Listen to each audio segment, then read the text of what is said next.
Hi everyone, welcome to all of you. आज हम लोग डिस्कस करेंगे प्लांट एनाटॉमी से रिलेटेड क्वेश्चंस। तो शुरू करते हैं। फर्स्ट क्वेश्चन है आपका, grass stem elongates by the activity of. जो ग्रास होते हैं उनके जो स्टेम्स होते हैं उनमें इलोंगेशन किसकी एक्टिविटी से होता है? तो इसका आंसर हो जाएगा inter calorie meristem. Meristem position के बेसिस पे थ्री टाइप्स के होते हैं: एपिकल मेरिस्टेम, लेटरल मेरिस्टेम और इंटर कैलरी मेरिस्टेम। तो जैसे बम्बू है, ग्रास है, इनमें जो इंटरनोड्स वाला जो एरिया होता है उसका जो इलोंगेशन होता है वो due to intercalary meristem. ठीक है। लेटरल अदर ऑप्शन में देख लेते हैं। लेटरल मेरिस्टेम्स जो होते हैं, लेटरल मेरिस्टेम्स जो होते हैं इनसे प्लांट की गर्थ बढ़ती है। ठीक है, मोटाई जो प्लांट है उसके स्टेम की या रूट की जो मोटाई बढ़ती है वो लेटरल मेरिस्टेम के कारण बढ़ती है। ठीक है, ड्यू टू लेटरल मेरिस्टेम। ठीक।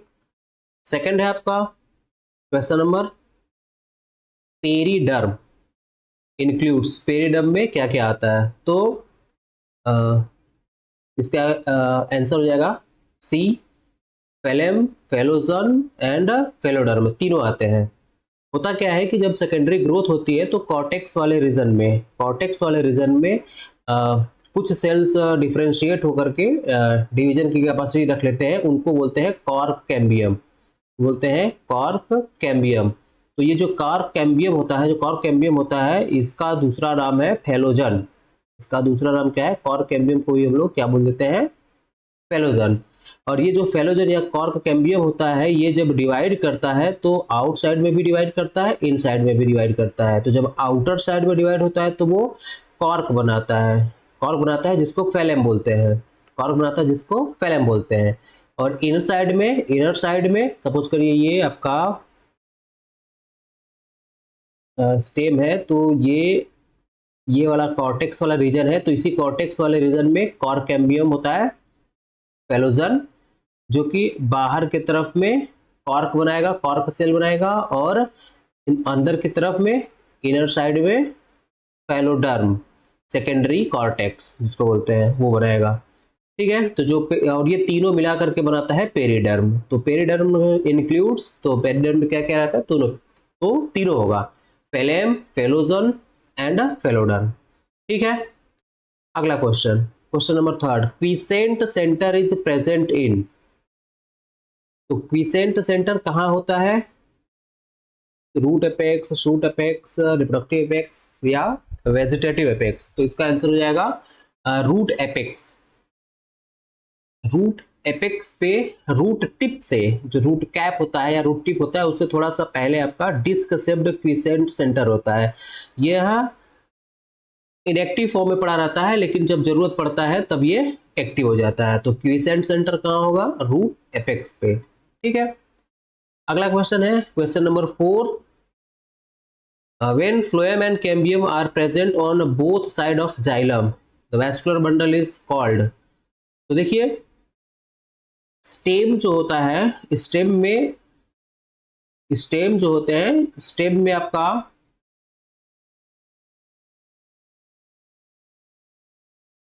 कॉन्जॉइंट वेस्कुलर बंडल होता है। तो कॉन्जॉइंट वेस्कुलर बंडल में क्या होता है कि सेम रेडियस पे जाइलम और फ्लोएम दोनों होता है। कॉन्जॉइंट वेस्कुलर बंडल में जाइलम और फ्लोएम दोनों सेम रेडियस पे होता है। तो क्या होता है कि आउटर साइड में आपका फ्लोएम होगा और इनर साइड में जाइलम होगा। इनर साइड में क्या होगा? जाइलम। लेकिन कुछ कंडीशन ऐसा होता है जबकि फ्लोएम आउटसाइड में होता है, जाइलम होता है, फिर इनर साइड में भी फ्लोएम आपको दिख जाए। फ्लोएम है, जाइलम है, फिर फ्लोएम है, जाइलम है, फिर फ्लोएम है, यानी जाइलम के दोनों तरफ में फ्लोएम होगा और कैम्बियम भी होगा। तो इस तरीके का जो वेस्कुलर बंडल होता है उसको बोलते हैं बाई कोलेटरल वेस्कुलर बंडल। तो क्या बोलते हैं? By collateral vascular bundle. तो इस क्वेश्चन का आंसर हो जाएगा by collateral vascular bundle. Collateral vascular bundle में क्या होता है? वो पहला वाला केस है, फ्लोएम आउटसाइड, जाइलम इनसाइड।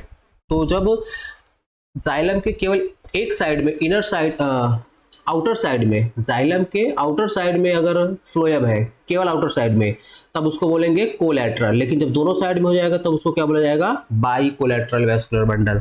तो ये कंडीशन दिया हुआ है, when phloem and cambium are present on both side of xylem the vascular bundle is called. तो ये आपका हो जाएगा क्वेश्चन नंबर 4 का आंसर होगा बाई कोलैटरल वेस्कुलर बंडल। ठीक है, अब अगला नंबर है क्वेश्चन नंबर 5। इसमें है विच of the following clogs the cavity of the xylem vessel.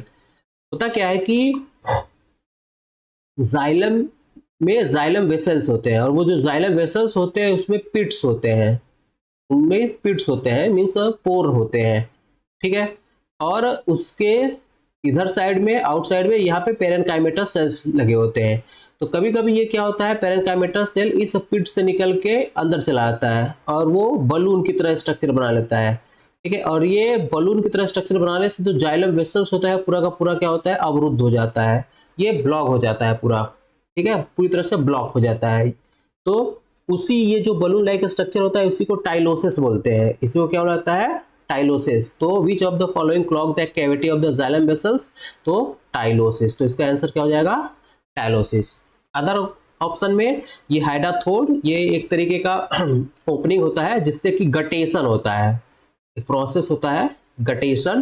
तो गटेशन किसके थ्रू होता है, तो वो होता है हाइडाथोड्स के थ्रू होता है।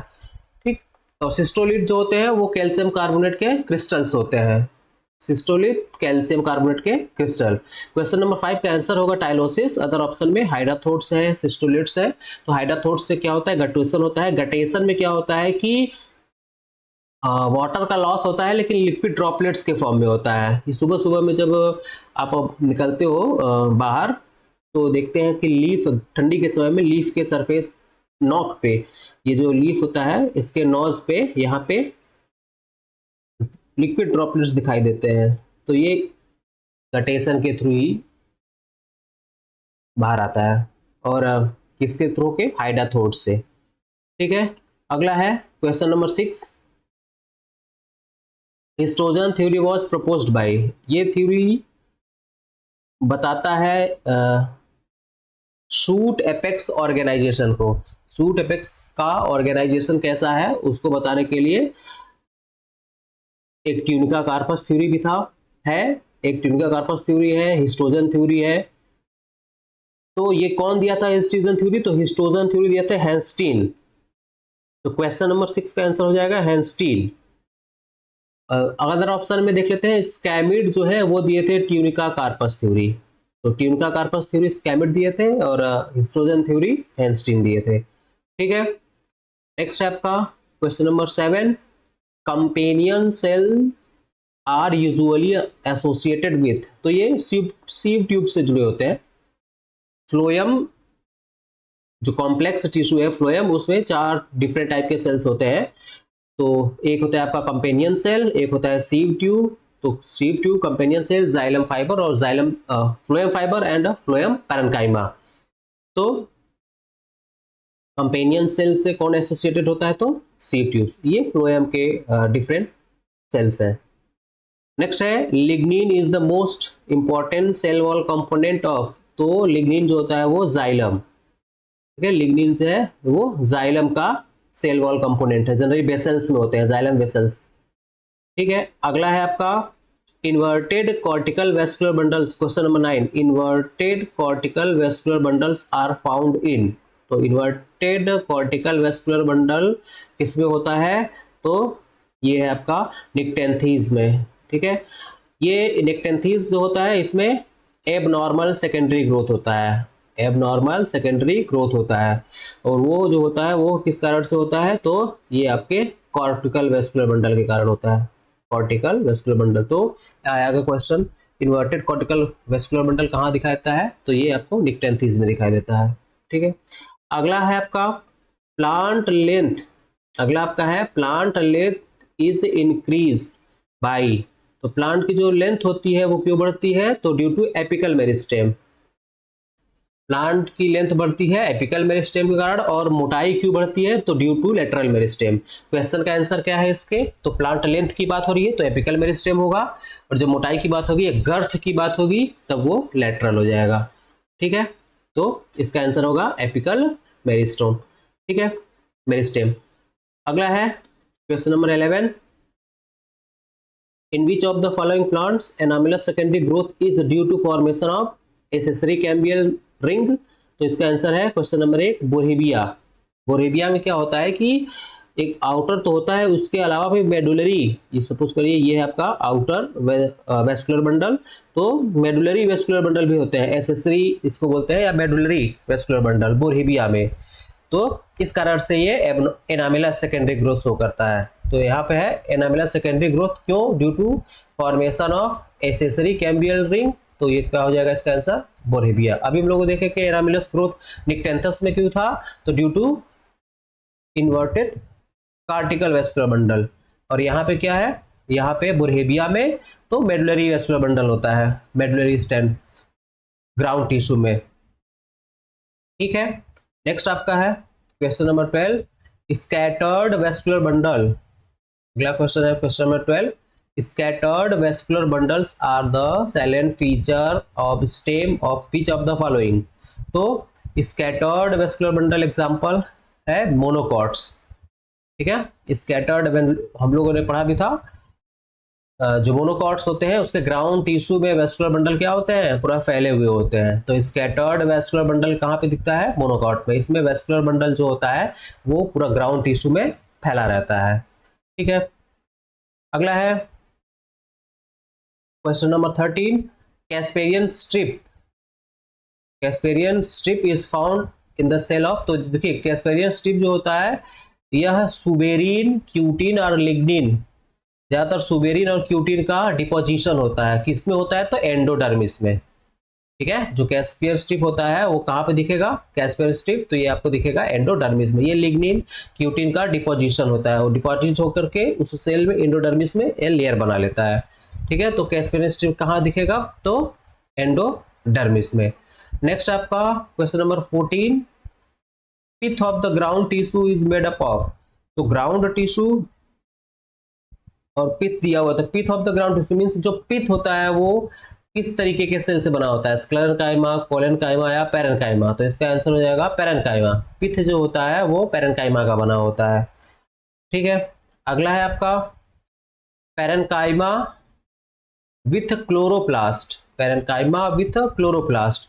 तो पेरेंकाइमा जो कि जिसमें कि क्लोरोप्लास्ट होता है, तो पेरेंकाइमा जिसमें क्लोरोप्लास्ट होता है उसको क्लोरेनकाइमा बोलते हैं।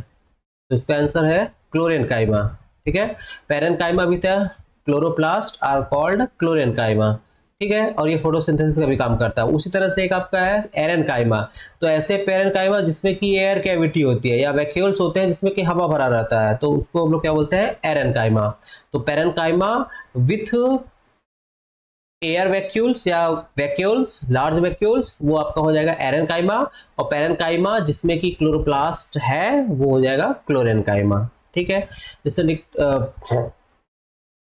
आइकॉर्निया है, तो आइकॉर्निया में आपको इस तरीके का स्ट्रक्चर दिखता है एरेनकाइमा, जिससे कि उसको बायंसी मिलती है।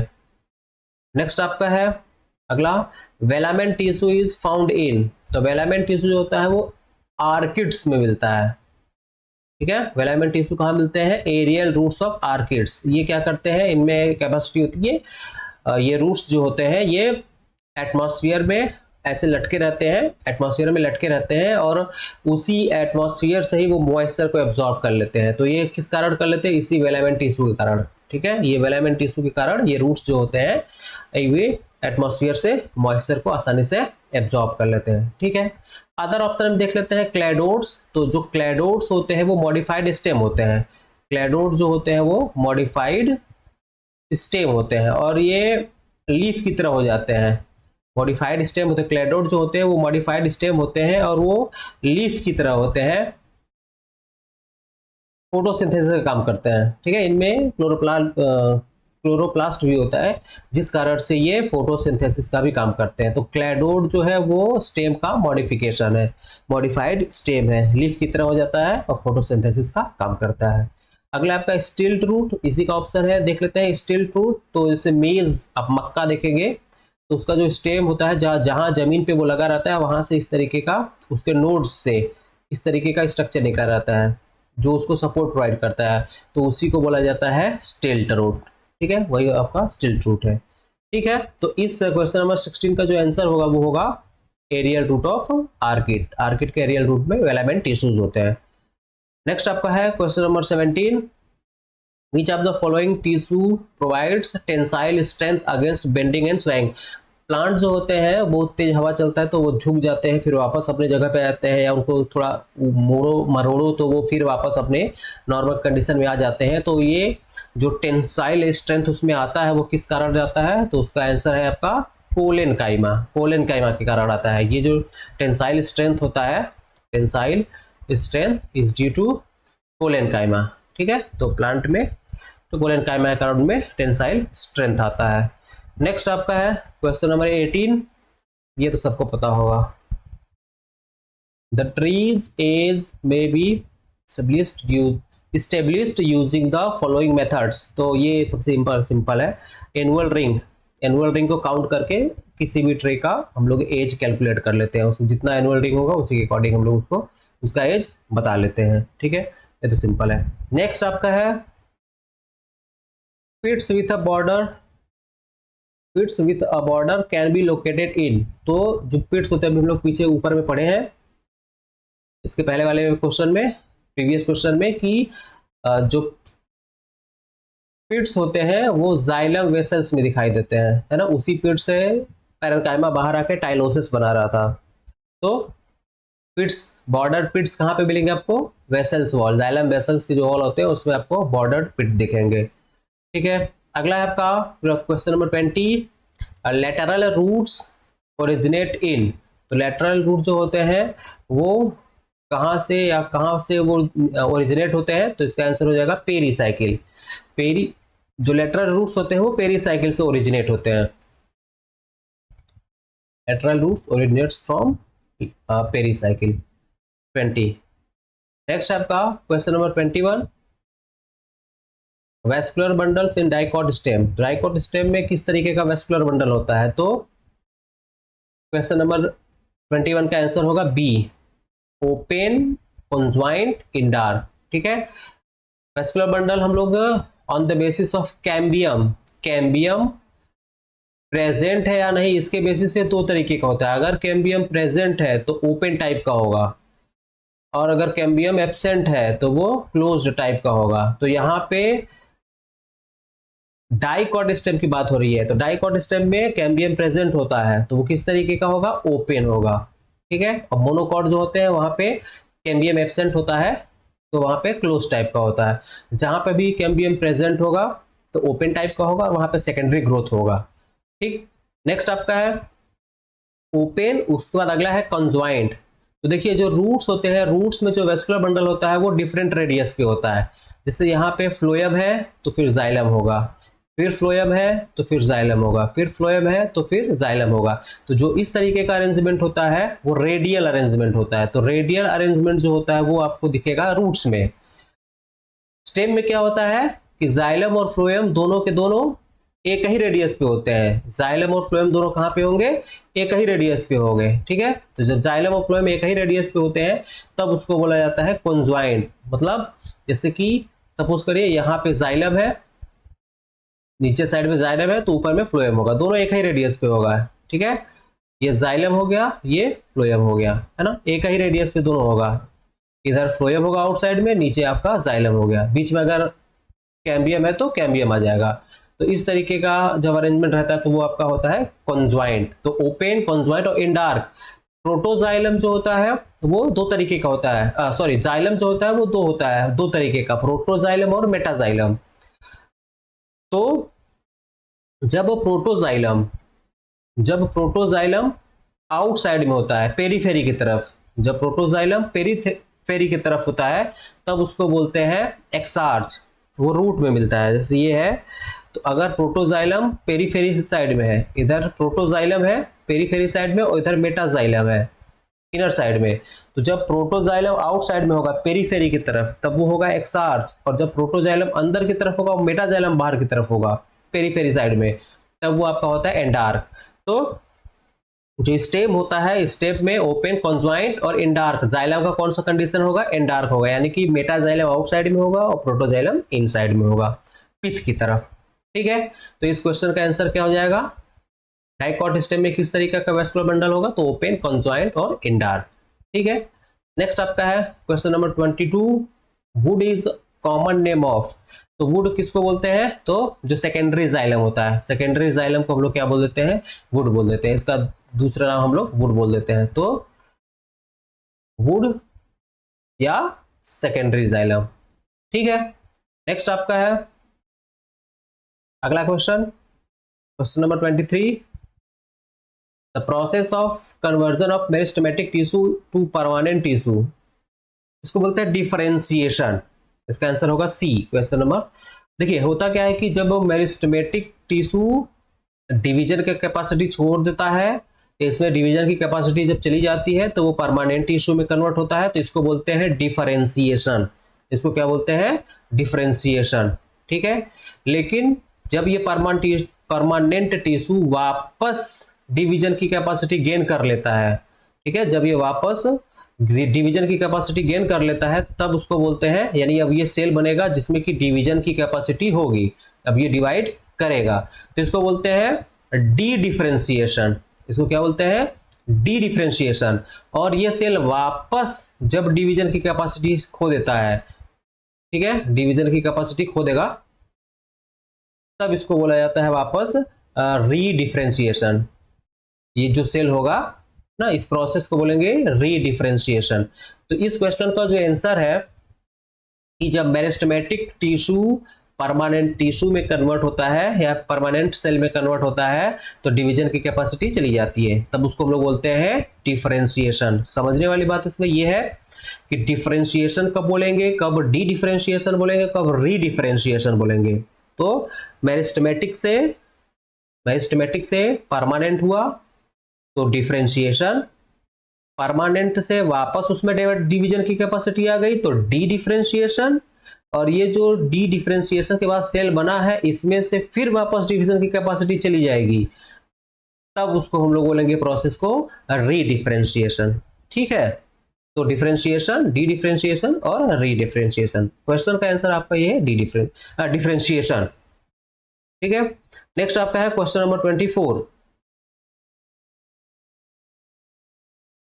Interfascicular cambium is situated in, अगला आपका क्या हो जाएगा, interfascicular cambium is situated in, तो इसका हो जाएगा ए, इन बिटवीन वेस्कुलर बंडल। ठीक है, इसका आंसर होगा इन बिटवीन वेस्कुलर बंडल।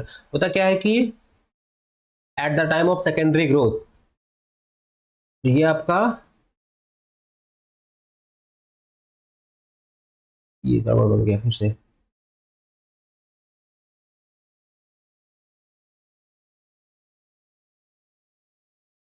ये इस तरीके से आपका सपोज करिए कॉन्ज्वाइंट है ना, ये कैम्बियम हो गया, आउटसाइड में फ्लोएम होगा, यहाँ पर भी आउटसाइड में फ्लोएम, यहाँ पर भी आउटसाइड में फ्लोएम, यहाँ पर भी आउटसाइड में फ्लोएम होगा, यहाँ पे जाइलम, और बीच में आपका क्या है, ये वाला पोर्शन कैम्बियम। तो ये वाला जो कैम्बियम होता है जाइलम और फ्लोएम के बीच में जो कैम्बियम होता है उसको बोलते हैं इंट्राफेसिकुलर कैम्बियम। ये आपका कौन सा वाला होगा, इंट्राफेसिकुलर कैम्बियम। ठीक है, और इस वेस्कुलर बंडल और इस वेस्कुलर बंडल के बीच में ये वाला जो पोर्शन होगा, यहाँ पे जो कैम्बियम रिंग बनेगी, यहाँ पे ये कैम्बियम जो आएगा डिफरेंशिएट होके, इसको बोलते हैं इंटरफेसिकुलर कैम्बियम। यानी दो वेस्कुलर बंडल के बीच में जो कैम्बियम होगा वो इंटर होगा, यानी ये एक वेस्कुलर बंडल है और एक ये वेस्कुलर बंडल है, तो इन दोनों के बीच में ये वाला जो होगा ये आपका इंटर होगा, दो के बीच में है, और इन्हीं के बीच में जो है ये वाला आपका हो जाएगा इंट्रा। ठीक है, तो इंट्रा एंड इंटर वेस्कुलर, तो इसका हो जाएगा यहाँ पे इंटर है, इंटरफेसिकुलर है, तो ये आपका कौन सा हो जाएगा, इन बिटवीन वेस्कुलर बंडल, यानी दो वेस्कुलर बंडल के बीच में जो होगा उसको।